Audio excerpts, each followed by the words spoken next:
of Allah, and Tha is for thawab, a reward.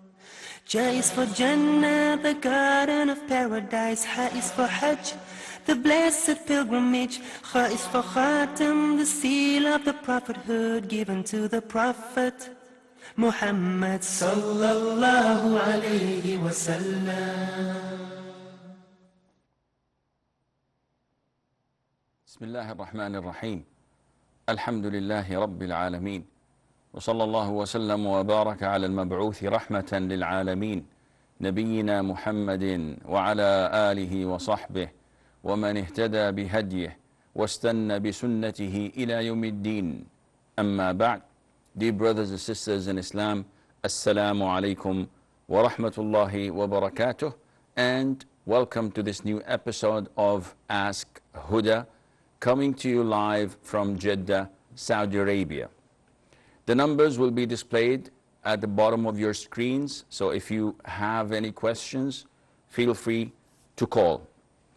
Saqib sent us an email saying, what is the reality of the Shia Quran? Is it really existing, or what is it? Guide something about it. As Muslims, we believe that there is no Quran except the one that Allah has revealed, and the Muslims all over the world, 1.7 billion of them, read from it, memorize it by heart, and it has been preserved as it is since it was revealed to the Prophet ﷺ 14 centuries ago, in the same spoken language that all the Arabs speak of today. So it is a living language, not a dead language like the scrolls they have or some of the old scriptures some religions have.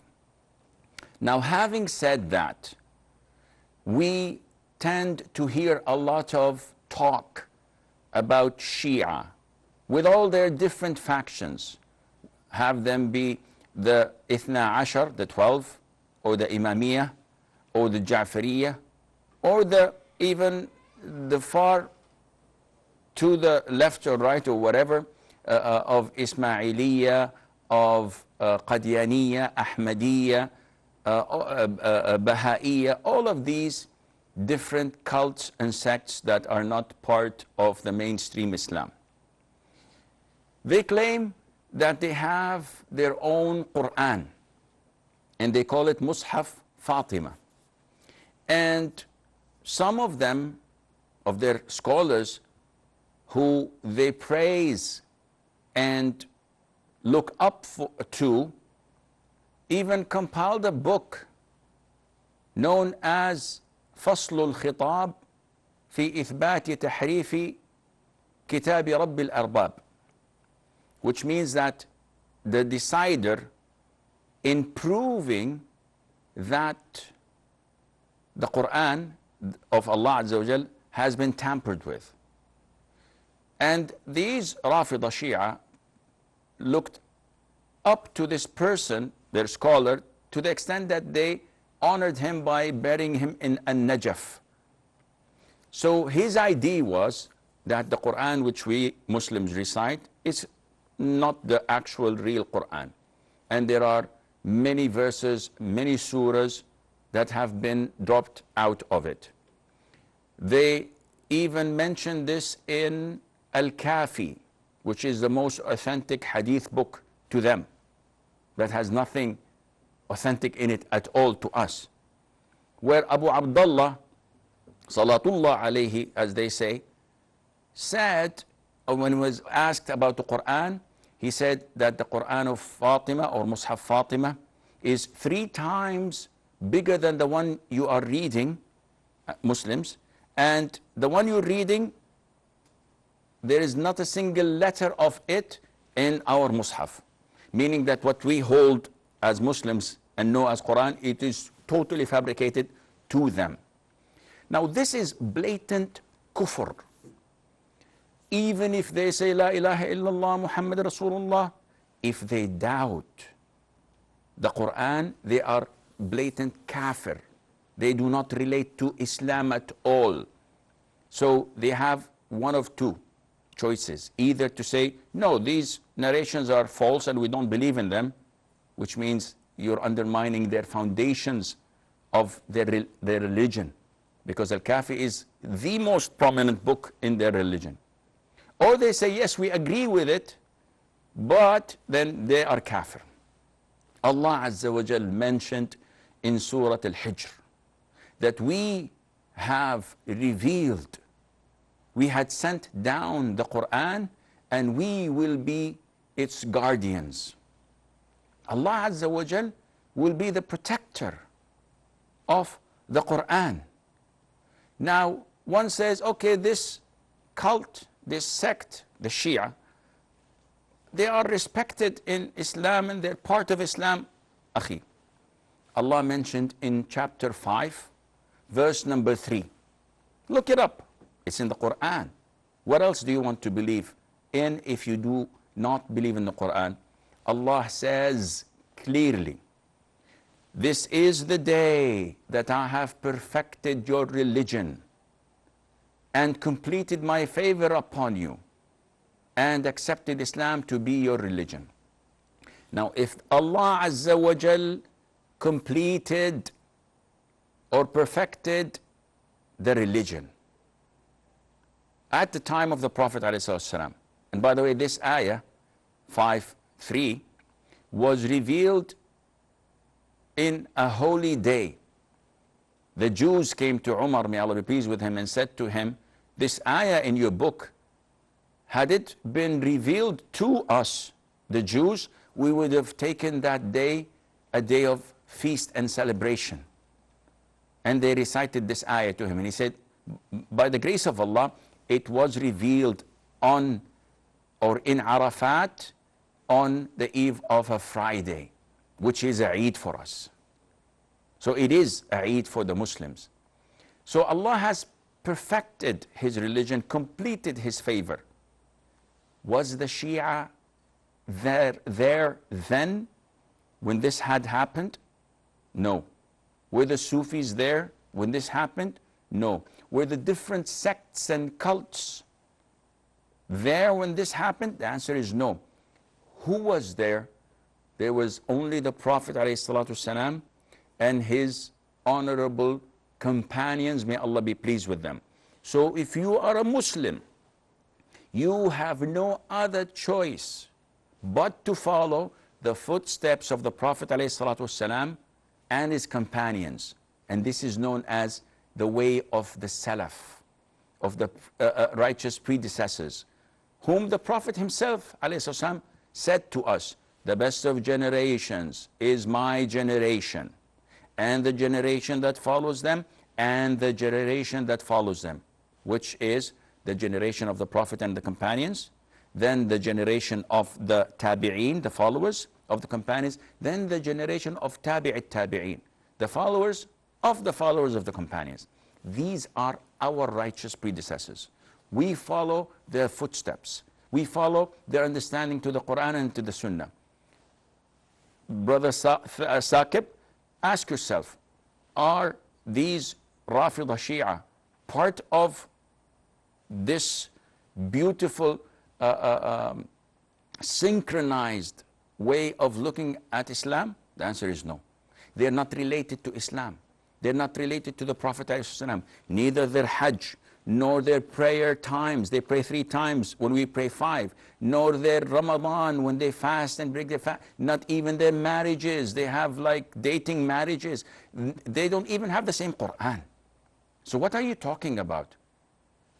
Anyone who suspects or doubts that the Quran we have and that Allah has preserved for the past 14 centuries and will preserve till the day of judgment, anyone who doubts a letter in it, then he's not a Muslim.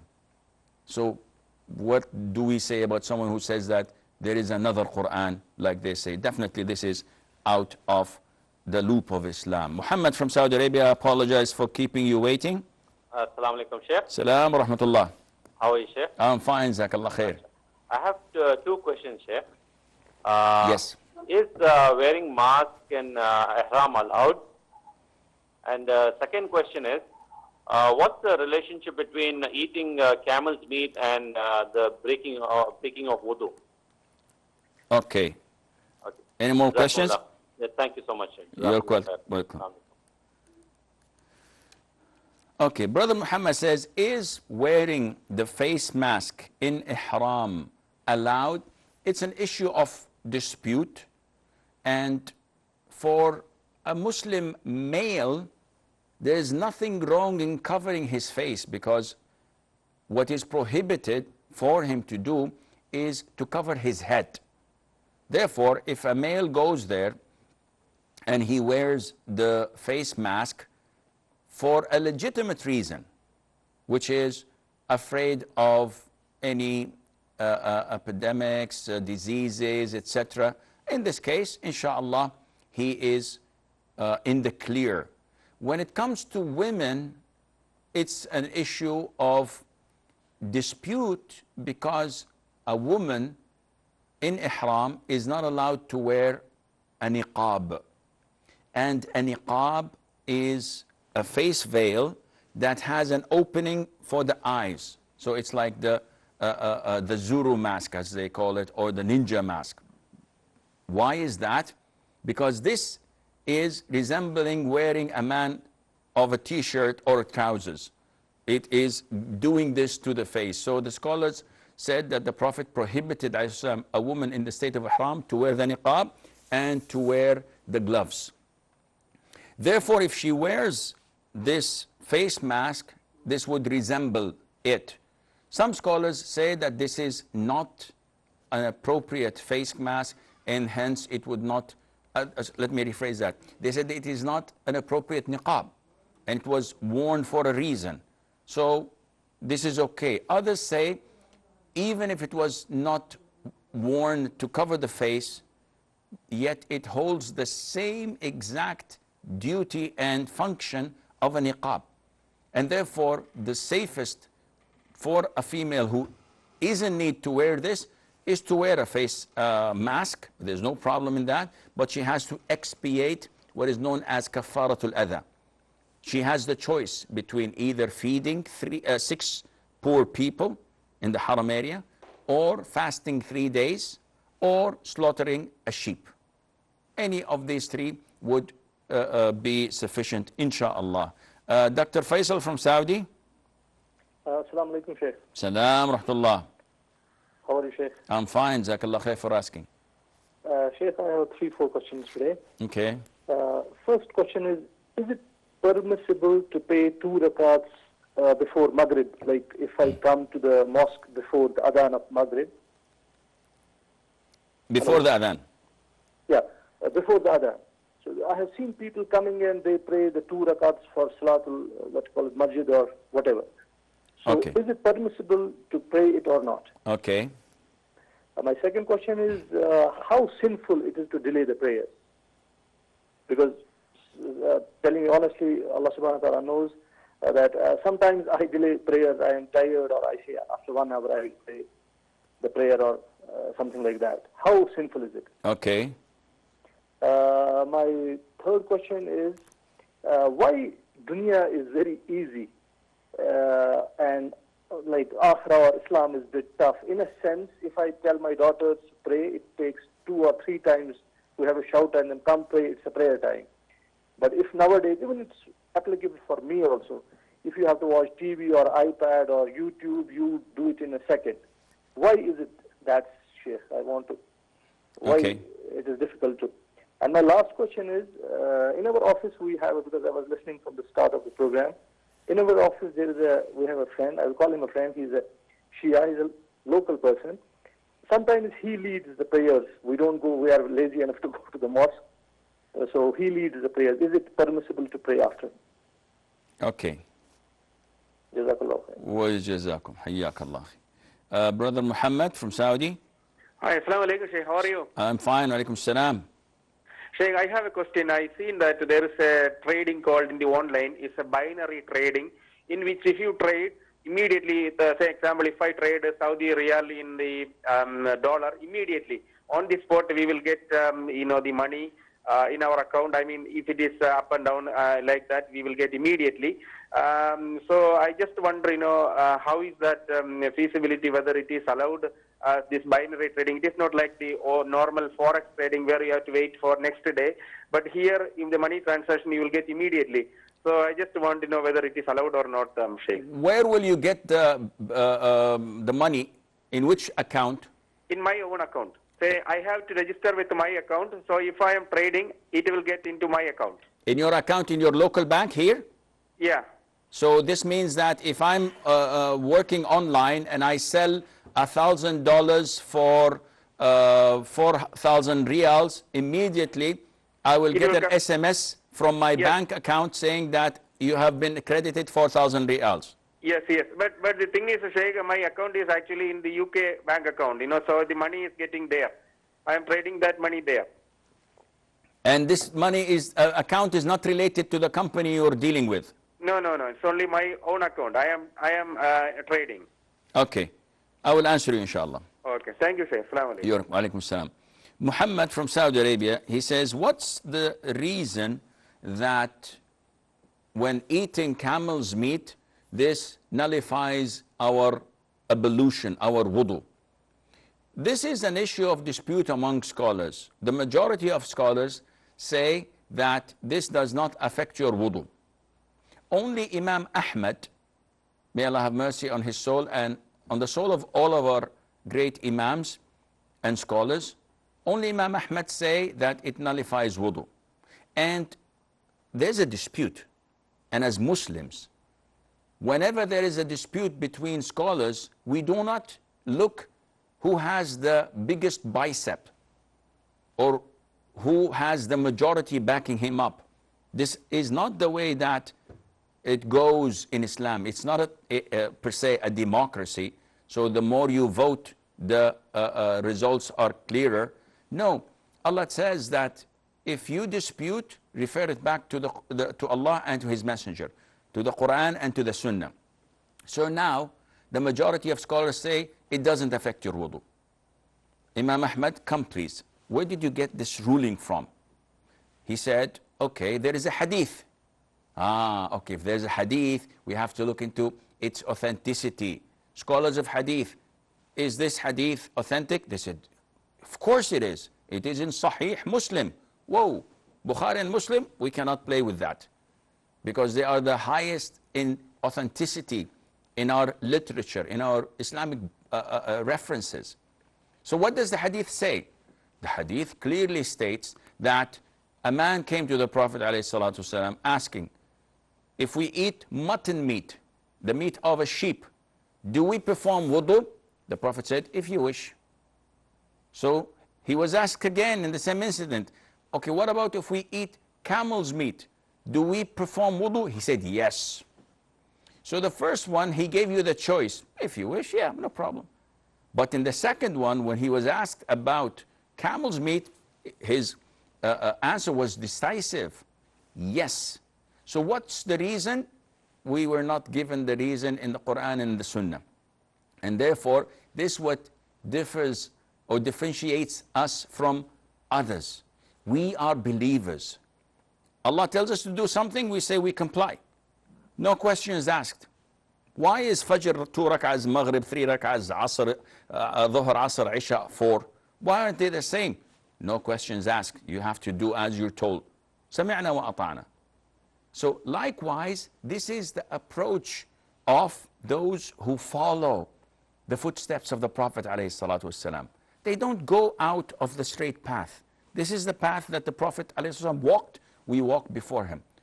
Don't the majority of Muslims know this, Shaykh? Why did the majority of the Muslims not follow this? Is it my problem? I have the Quran, I have the Sunnah, and this is in Sahih Muslim. So who should I follow? The Prophet ﷺ or the majority of scholars who are not infallible, who are human beings, who can make mistakes? So who would you follow, the Prophet ﷺ or the others? Therefore we follow the footsteps of the Prophet ﷺ, and we go to bed and sleep like babies, knowing that when it is the day of resurrection, we are the only ones who will stand up tall, because we have nothing to be ashamed of or nothing to hide. Allah will look at us, and Allah Azza wa Jal would hold us questionable and accountable for our actions, and we will be proud that we followed the footsteps of the Prophet ﷺ.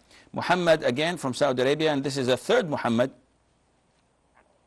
Assalamu alaikum. Salam wa rahmatullah. Chair, about saying Ashhadu an la ilaha illallah, shall we have to raise our index finger? When? In the Salah, I know it has to be done.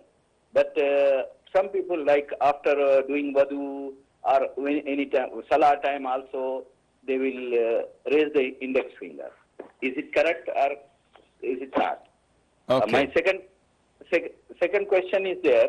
A lot of people do, like once Imam says Salaam Alaikum, means complete his Salah, then they will put their hand on the chest or on the head. They pray something. It is Sunnah or it is what is that? Okay. And one more thing, little bit, I will ask. Can I ask you? Yeah, I'm waiting. I am living in Makkah.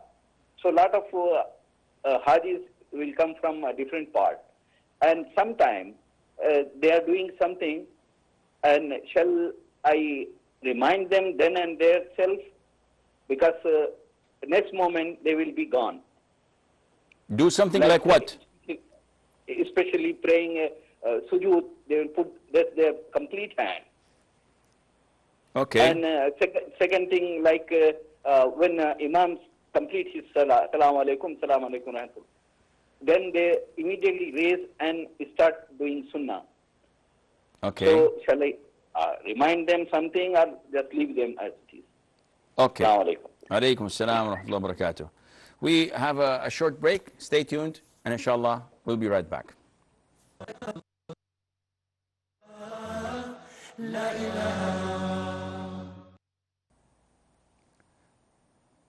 Assalamu alaikum and welcome back. Dr. Faisal asked a number of questions. His first question was, what's the ruling on praying 2 rak'ahs before Maghrib? And he specifically mentioned the case where Muslims come before the adhan, which means that this is the prohibited time of offering voluntary prayer. Because as you all know, the Prophet ﷺ prohibited offering voluntary prayer after Asr prayer until the sun sets.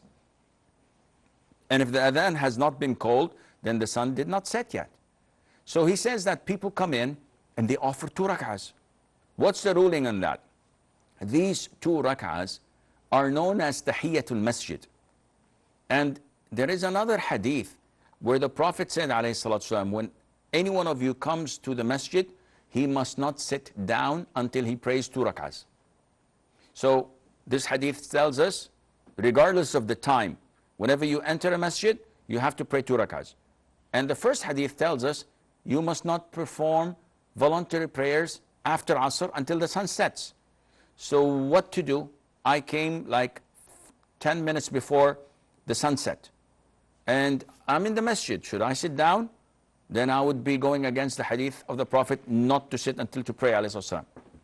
Should I pray 2 rak'ahs? Then I will go against the hadith of the Prophet not to pray after Asr until the sun sets. So what should I do? The scholars say that you have to look into the matter or issue in more broader way, and how to do that. First of all, you have to believe and understand that the hadith where the Prophet ﷺ prohibited praying after Asr until the sun sets, is it for any kind of prayer? Scholars said no. Meaning, if I forgot to pray Dhuhr and I remembered after praying Asr, can I pray Dhuhr prayer or not? Everyone says, of course you can. Okay, isn't this a time of prohibition? He said, yes, but making up for Fard prayer is an exemption. Said, okay, Jazakallah khair. Secondly, we prayed Asr and they brought a funeral prayer. Can we pray it? I said, yes, indeed. I said, okay, but didn't the Prophet prohibit? I said, yeah, this is exempted. This is an exception. I said, okay, Jazakallah khair. We prayed Asr and there was a sun eclipse. Can we pray sun eclipse? I said, yes. Okay, this is another exception. And so on. Therefore, this means that the prohibition of praying after Asr and until the sun sets is when you pray voluntary prayer that has no reason at all. So I just have time on my hands and I just pray 2 rak'ahs, 2 rak'ahs, 2 rak'ahs. This is prohibited. But if your prayer has a valid reason, a justification that is accepted in Islam, go ahead and pray it. So I hope this answers your question. The second question, what's the ruling on delaying prayer? The word delaying prayer is a little bit vague because for men, it is mandatory upon them to pray in the masjid.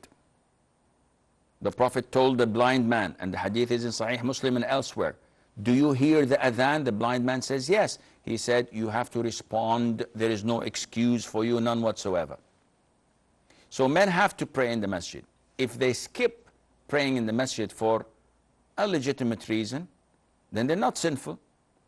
Yet they must pray within the parameters of the prayer, because each prayer has a specific time for it.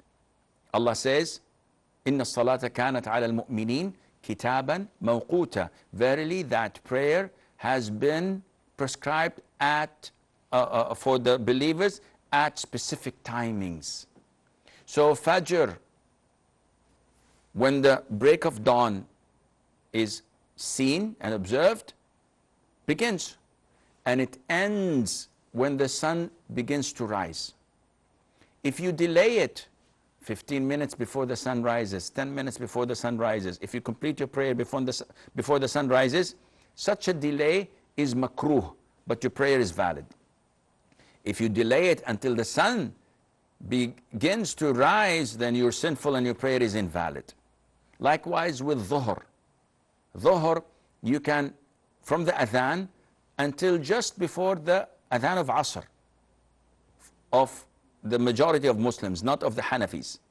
The Hanafi timings of Asr is wrong. But the majority of the Muslims are following the Sunnah of the Prophet ﷺ. And the timing is related to the shade. So the Asr time begins when the shade of an erected object is equal to its length. This is the majority of scholars, and this is what the Prophet ﷺ taught us. The Hanafi madhab says no, when it's twice the length, and this is wrong. So if you delay it a little bit before the adhan and pray it before the adhan, such a delay is permissible, and it is not haram for you.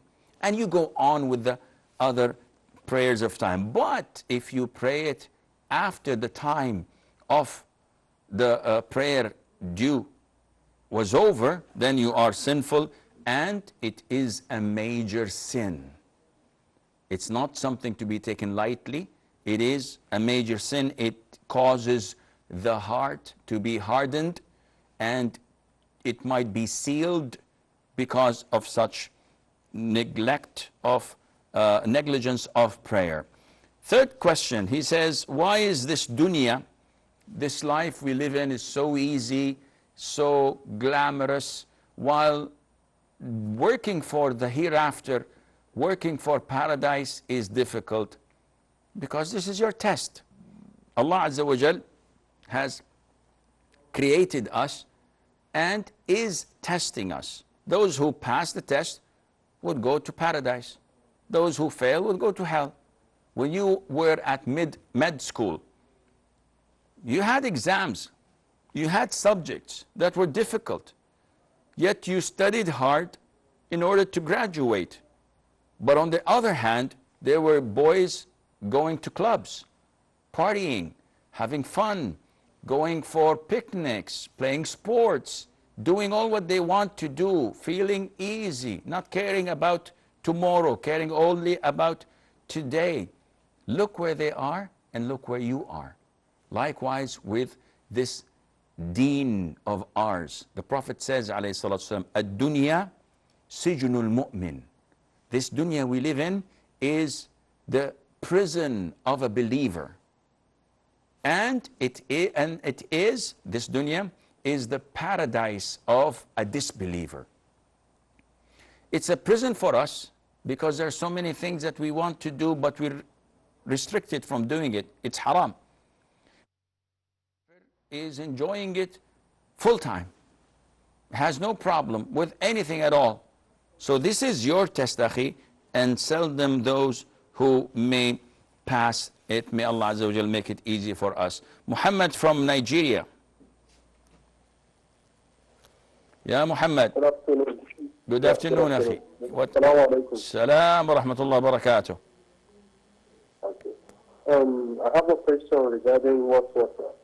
Yes, akhi, what can I do for you? I've been involved in water for a very long period of time. I've been trying to stop it, and I'm not able to do that.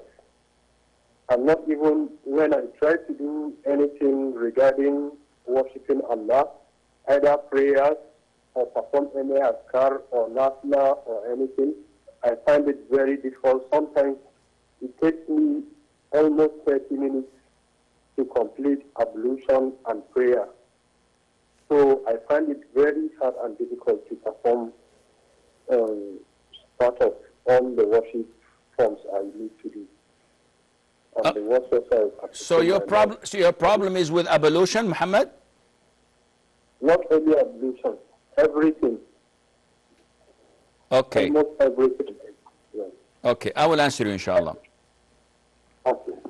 Muhammad from Saudi Arabia, and this is the second Muhammad, he was asking about binary trading, and he described something which I'm not familiar with. So I need to look into that in more details, because Forex and the likes of it, they deal with interest.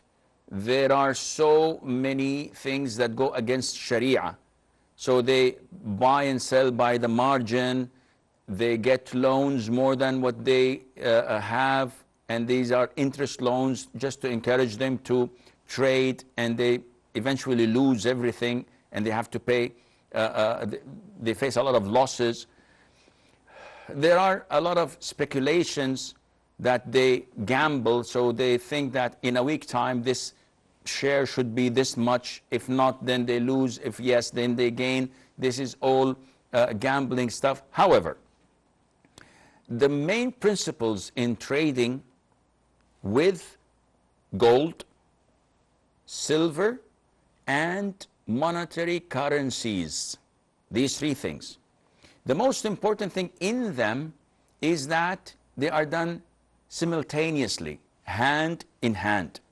So if I'm buying from you $100 for X amount of euros, and you agree and I agree, and I say, okay, here is the $100, and you say, okay, the euros, I'll give it to you in half an hour. I said, okay, this is haram, this is riba. Why? Because it has to be simultaneous, give and take at the same time. In Forex, this is not applicable because I buy and sell according to the screen in front of me. So I buy 100,000 euros for an X amount of dollars, and it's in my account. Now, did I actually cash in 100,000 or whatever euros? This is a question mark. They say, yeah, it's in their bank account. It's yours. You bought it, but it's there. Okay, I need to have it now. Get hold of it. Says, no, well, this needs clearing because the bank account is in the Cayman Islands or here or there. You need like a couple of days and we can't give it to you cash. We have, then this is not legal. Now, Brother Muhammad is saying, I have a bank account in the UK. Akhi, your bank account in the UK is in sterling pounds. So you have in that bank account 10,000 pounds. You have access on the online to do whatever you want instantly, no problem. So now you log into your Forex or whatever, and you buy euros. worth of 5,000 pounds, and they give you 7 or 8,000 euros. Where is this money? Is it deposited in your bank account in the UK? No. It is deposited in your bank account's name with Forex or with that company. Therefore, there's no hand-to-hand exchange. It's with them.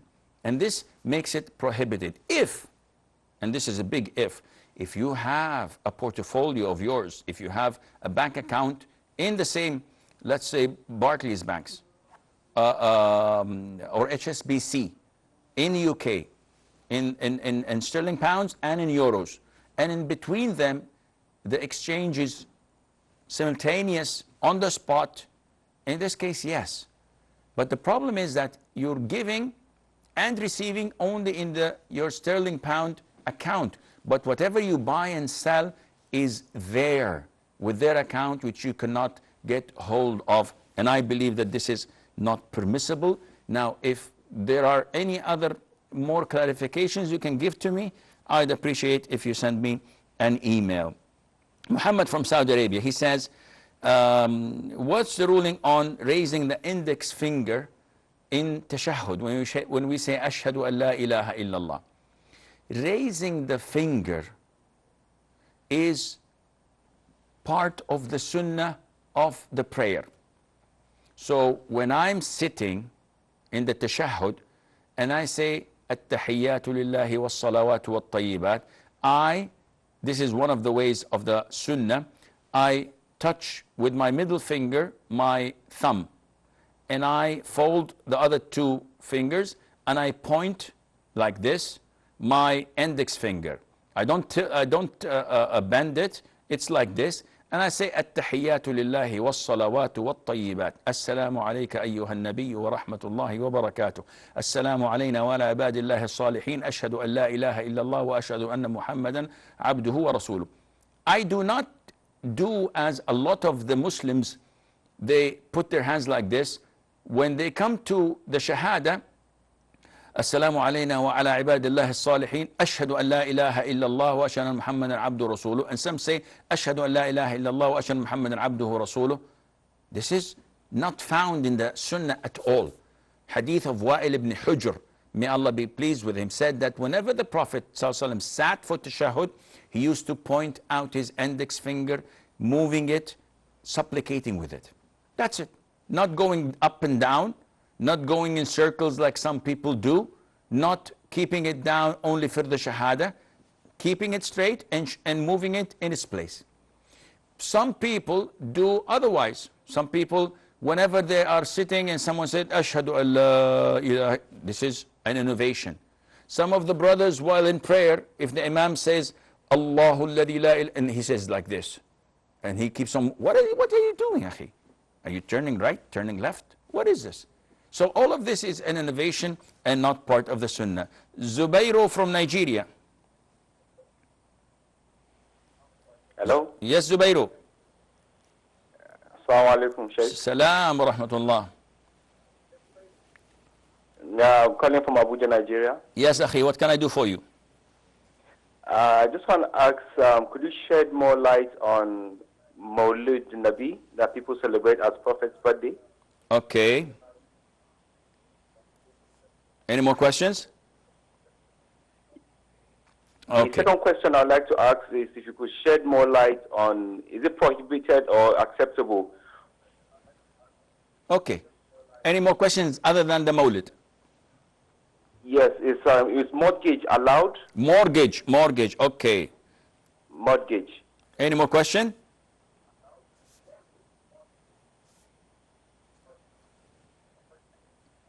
Not for now, Sheikh. Okay.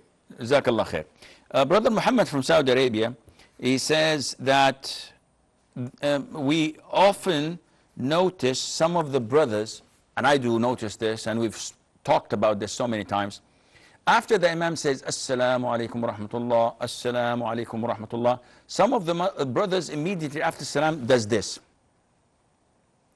And he says things. Another put their hands on their chest and they say things. And others after like a minute or so, they open their shirts and they blow inside. All of these are innovations. How do you say this, Sheikh? Most of the people in the subcontinent do it. Again, we dispute. Will you differ with me? Let's go back to the Quran and the Sunnah. Find me something that is authentic. I'll follow you, akhi. I'll do exactly what you do. Yes, Sheikh, but all our scholars do it. All our Maulana, they do it. Is it my problem if they're doing some bid'ah? Is it my problem if they are taking your money and they're telling you to pay them monthly wages and etc. to get Allah's forgiveness and you're obeying them? This is your ignorance, akhi. You don't know the Quran and the Sunnah and you're blind following these people who are eating and embezzling you. Go back to the Quran and Sunnah. Don't follow what I say. Don't follow what Tom, Dick and Harry tell you to do. Go back to the references. If the Prophet had done this والسلام, in an authentic hadith, I will follow you. But you will not find a single authentic hadith stating this. One says, okay, but this is good. Akhi, go back to chapter 5, verse number 3. This is the day that I have perfected your religion.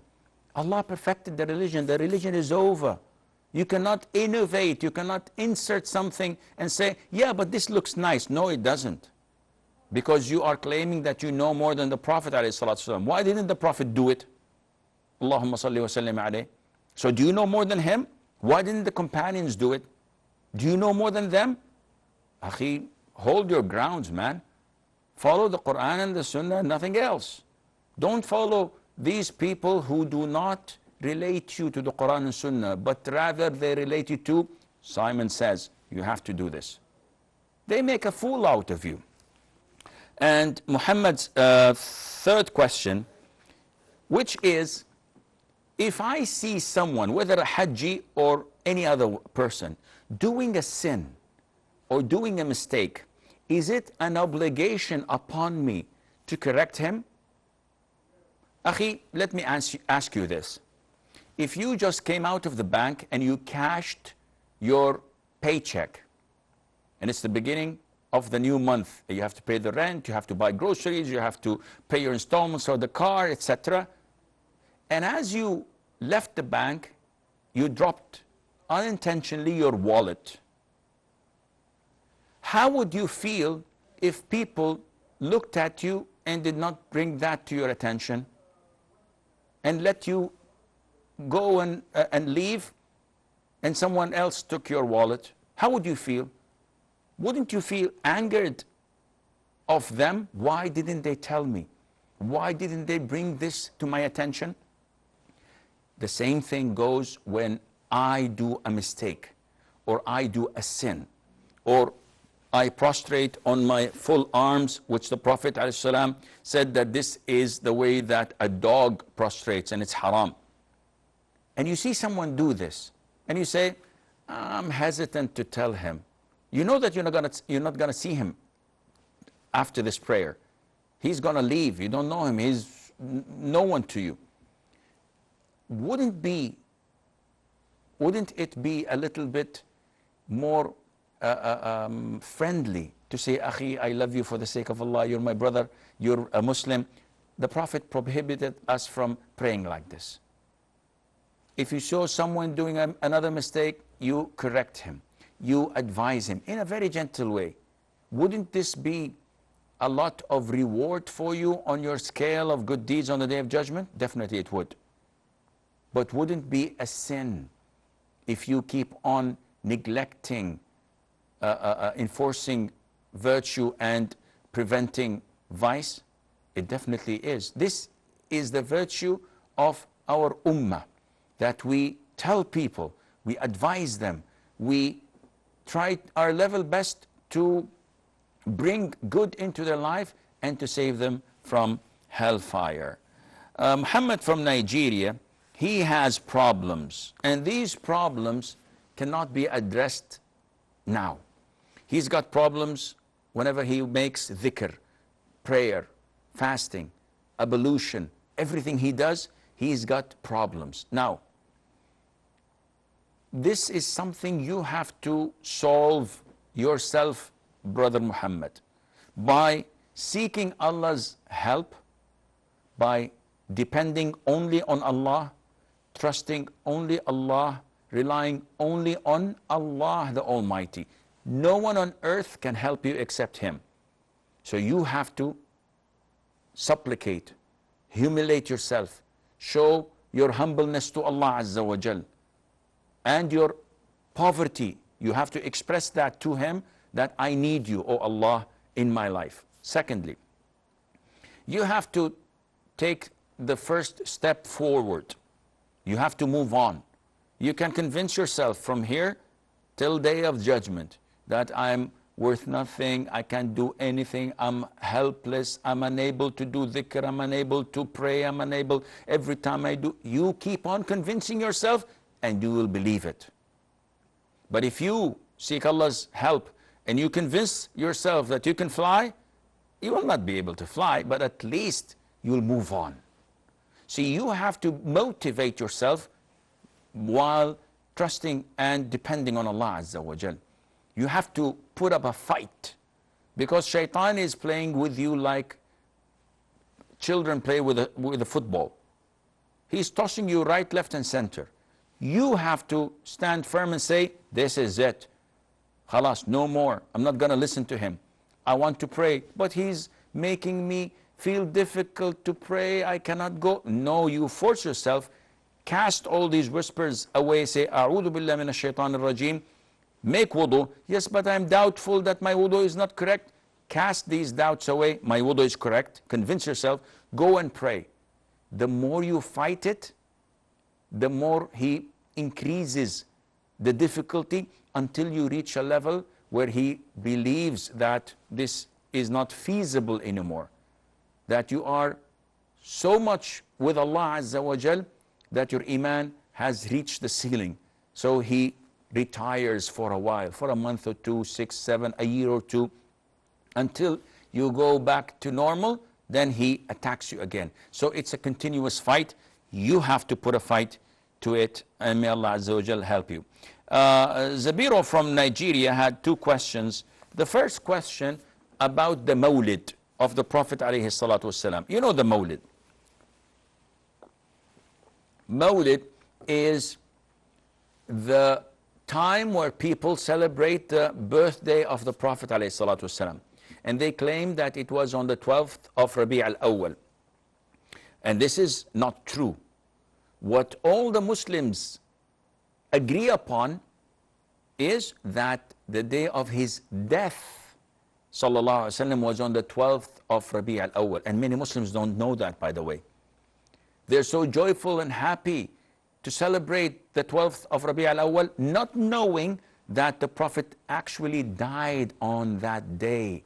And whoever innovated this celebration actually wanted to celebrate the death of the Prophet ﷺ. This innovation was started by the Fatimiyin, Al-Ubaydiyin, and they were from the extreme Rafida, Batiniya sects. And this was on the 4th century of Hijrah. So let me take you back to some of what I had mentioned earlier in our program tonight.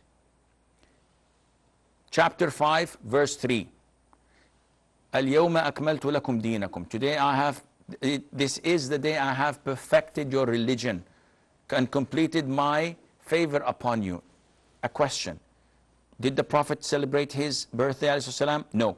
Did the companions? No. Did the followers of the companions? No. Did the followers of the companions? No. Is it part of our religion? You answer me. The answer is no. So this answers your question. Definitely not a sane Muslim would celebrate this like those innovators do. His second question was about mortgage. If mortgage is interest-based, meaning you are acquiring one from a bank and they're charging you interest, and the interest is either fixed or can go up according to inflation, this is without any doubt prohibited, because it is riba, and it is one of the major sins in Islam. And you are better off paying rent, as I do, all of your life till the day you die, rather than get a single dinar or dirham or riyal in riba and Allah Azza wa Jal knows best. This is all the time we have. Until we meet next time, I leave you fi amanillah. Wassalamu alaikum wa rahmatullahi wa barakatuh. Is for Allah, nothing but Allah. Ba is the beginning of Bismillah. Ta is for taqwa, bewaring of Allah. And Tha is for thawab, a reward. Ja is for Jannah, the garden of paradise. Ha is for Hajj, the blessed pilgrimage. Kha is for Khatam, the seal of the Prophet.